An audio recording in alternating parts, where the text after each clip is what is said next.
Wait. Woo! What are you doing? That's my intro. Okay. Hello. Welcome to A&J Podcast. I'm A. This is Jay. Let's get this thing started. Okay. So, Jake, you wanna? He just crawled across. He just the army floor. crawled. Yep. We have dry ice. Why not? It's fun. Told you flasks are. Our topic has something to do with dry ice, but we're gonna play with Look it. it. Look. This is my favorite thing ever. Where's the rest of it? Jocelyn. Okay. Wait. So let's talk. Whoa. Whoa. Okay. Sorry. Hello. Hi. Want to talk? Sure. Let's talk. So today we are talking about animal conservation. Amanda. Yes, I'm listening. I'm listening. Okay, go. Take this away from me. It's pretty. Okay. So what do you know about conservation? I know that the Beardsley Zoo has SSPs, which are species survival plans to help conserve like different animals, like the tiger. Yes, tiger. And I know that a lot of zoos, like AZA accredited zoos, have those kinds of programs for like breeding and helping their populations up.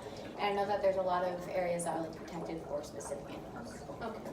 So we're gonna give you like I'm gonna give you. She's not. I'm talking. I'm gonna give you basically an overview of conservation and how it's changed from way back when to now. And we're gonna start in 1869 when the very first nature protection law in the world was passed. And this was the Seabird Preservation Act of 1869. This act was passed in Britain to reduce the amount of hunting and egg collecting during the breeding season. So it would basically give all birds, birds of prey and seabirds mainly, the ability to, not die off and go extinct because all the babies they would have were getting taken in eggs and then being killed. So that was the very first nature preservation law in the world. How do you think that law contributes to what happens today? I think that it probably saved a whole bunch of birds, right?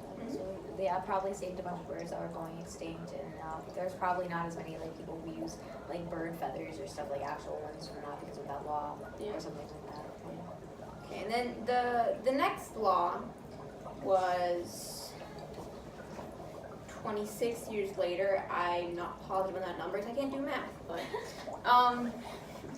the next was it wasn't law. I'm sorry, it wasn't law. It was the National Trust formed in 1895, and they basically promoted permanent preservation of land. So like basically it was the start of national parks and animal reserves and protected areas.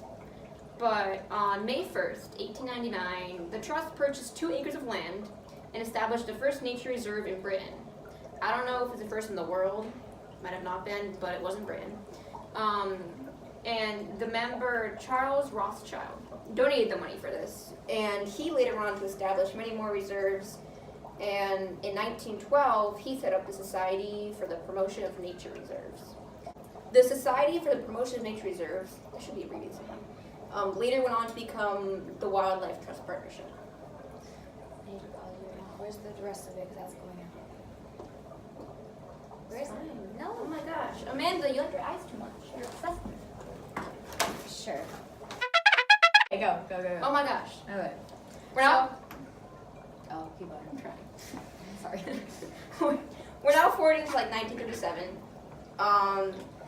which is when the Federal Aid and Wildlife Preservation Act, also known as the Pittman-Robertson Act, was passed in the U.S. So this placed a 10% tax on all sales of guns and ammunition, and the funds of that 10% tax were basically distributed throughout the states and used for wildlife management and research. So this law is actually still in effect today. And how do you think that has helped us in the U.S. preserve animals? Jake?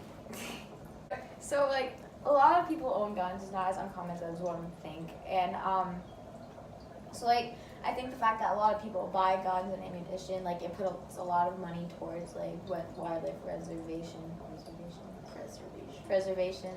Sorry.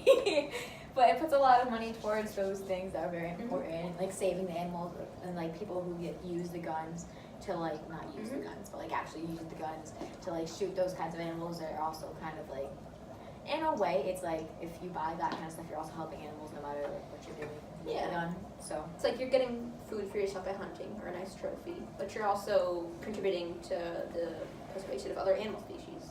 not that you should always kill animals, like every once in a while, like going hunting to get like a deer or something, but not It's not that. other animals. Well, they have laws against that. I hear. Okay, so now we're going to October 5th, 1948,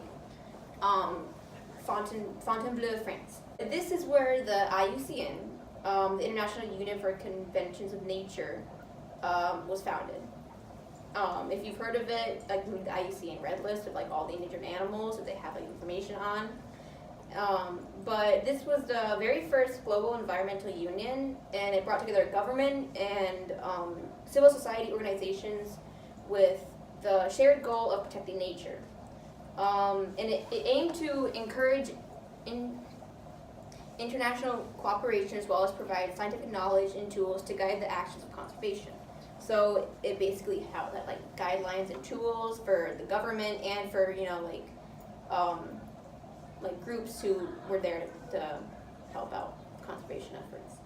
And today it has become the global authority on the status of the natural world and the measures needed to protect it. So it's very big. A lot of people know about them at least, I'm pretty sure. Yeah. Now we're at 1968. Where kind of your stuff started to take place when you talk about your music. Oh. Yeah. So this is in Africa, but the African Convention of Natural Resources, it was enacted in 1968, and the act essentially laid down rules for all like the countries of like Africa. I forgot what it was called for a minute. They call them states in like the Yeah. what's that word? It's what? Like whatever it's called. It's something. Alright.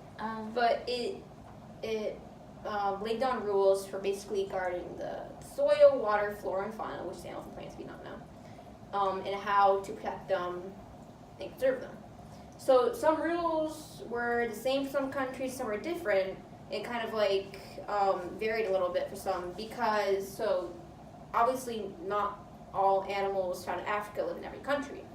But whatever country had the animal that was endangered, so let's say like a white rhino, the countries that have white rhinos and stuff like that, they're responsible for conserving them and laying down plans and stuff to keep them protected. Yeah, that's that. Okay. So another big advancement that came not long after was the Endangered Species Act of 1973. This was definitely like a big act, I believe, in the U.S. So it's kind of Africa as we talk about, and then the U.S. is. But this act aimed to lay down basically the framework for protecting endangered and threatened species as well as their habitats all throughout the U.S. And it provides states with financial assistance in doing so. And it's definitely one of the biggest acts, I'd say, for animal conservation. Whenever you hear the Endangered Species Act, you kind of know what it is and you know what it's about. And then another big second organization that came 2 years after. It was entered into force 2 years after the Endangered Species Act, but the idea for it had been around since 1960s. And this is CITES, which stands for the Convention of International Trade in Endangered Species of Wildlife, Fauna, and Flora. It's a long name, but this idea was first formed in 1960s, but it entered into force, kind of founded in 1975 on July 1st. And it's an international agreement between governments that aims to ensure the international trade of specimens and wild animals and plants do not threaten their survival. So for example, all the pets that you see that are like exotic animals at a pet store, even like fish, they had to be like, they're like allowed to be there because of CITES. Because Like beta fish? Yeah, beta fish. Goldfish too? Yeah. Like, okay. If goldfish were endangered in the wild, I don't think you'd be selling them. Goldfish even really in a while ago. It was just like inbred. They're from China. Are you serious? You didn't know that? I did not know that. Yeah. Okay. We just bred them. We just selectively bred them. That's why they're all orange for the most part. Mm-hmm. Their real color's like a silvery, dark gray. Yeah, but like any animal you see, sometimes you're gonna see animals that might be threatened in some areas of the wild, like especially, I know for reptiles, it's a big one. There's a lot of animals that are sometimes illegally imported or still being imported even though they are pretty endangered in the wild or their habitat's endangered. And it's what CITES takes care of. It basically ensures that any animal that is, brought into captivity to be known as a pet, they ensure that this animal is okay to be taken from the wild or, taken into captivity, and it's not going to harm the wild population. We have a guest with us today. Yes, we have a guest. This is a little This is guest. Ivy. She is a leopard gecko. She has nothing to do with this. I just wanted to hold her. You good now? Okay. Introduce Ivy. That's Ivy. And this is Amanda who's going to be distracted her the whole time. Yes. But I'm going to talk to you about managing of hunting seasons now, because hunting is a main reason for why animals used to go extinct, because they would be overhunted, and there were no laws against hunting certain animals. You could just go out and shoot whatever you want. Do you have a specific animal? Do you know one that almost went extinct because of? Well, no, there's I think it's called a passenger pigeon. So the passenger pigeon is an extinct species of pigeon that I'm pretty sure used to be hunted, and they would migrate in large flocks. So hunters would go out and they'd stand, and the birds would come, and they just shoot them all down from the sky as they migrated. Sorry. But because of this, these birds, went extinct, and because there were no hunting laws. But now there is something called open seasons, limited entry, closed seasons, and Yes, a restriction on the type of weapon they're allowed. type of weapon restriction. But if you know the movie Open Season, it's just, you might know what open season means. Basically, it's just an open hunting season. You can, you're basically allowed to hunt pretty much anywhere. But not during the breeding season. And That makes sense. but I think so in open season they can pretty much hunt all year round except for the breeding season. And hunters also cannot, hunt animals that are too young, or maybe they're not allowed to hunt females, They're not allowed to hunt females? Yeah. Really? Yeah. Crabbing, you can't get a female? I've never been crabbing. Okay, well, yeah. It's because the females reproduce, and if you take them all out, there's just males left. But if you take all the males out, how are they gonna reproduce? Well, they don't decline as fast as females. You only need one male to get 10 more crabs. You're right. Okay. Right. Okay. And then, so limited entry is where the number of animals taken is tightly controlled and managed. So there might be a lottery system for who is allowed to hunt in that area for that season. And obviously a lot of people apply, but not many will be chosen. And these hunters are still going to be restricted by if the animal's too young, if it's a female, or something else. If maybe they don't want a certain amount of males being taken.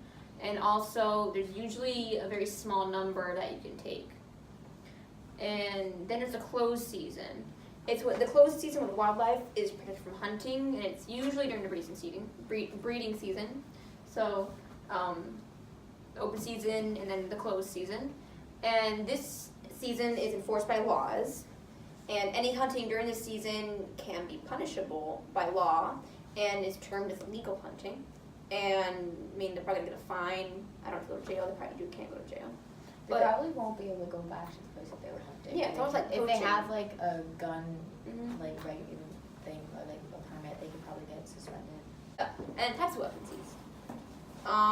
There's also management on the. So basically, they say that for conservation and for the humaneliness of the animal, The types of weapons that should be used should cause like the least amount of damage to an animal, like be the most humane you can do. It's like one shot and they're down, not one shot and it explodes out their side, you know. It should also be very effective, so that it hits the target very accurately. So if you shoot for the head, it means you're gonna hit the head. Yeah, so if you miss and the animal runs off, then it won't like be as in danger, and like it has a fighting chance of living. So depending on the state and the local laws, the types of weapons can be used or the size of them and whatnot varies. Also depends on type of the type and sex of game, which is like birds or like other animals. I think mostly game is like birds. And also the layout of that specific hunting area. So if you're in an area with lots of hills, maybe you need a gun that will fire a farther distance because, you know, things are going to be in your way. It's going to be hard to get to the deer you see off in the distance. So that's it. That is the it. All right. Well, Thank you for joining us. Thank you for joining us. I'm A. This is Jay. This is I'm Ivy. Jay. That's Ivy. That's Jake. That's Jake. You interrupt us many times today. Yeah. You want to go? Yeah, Goodbye. Sure.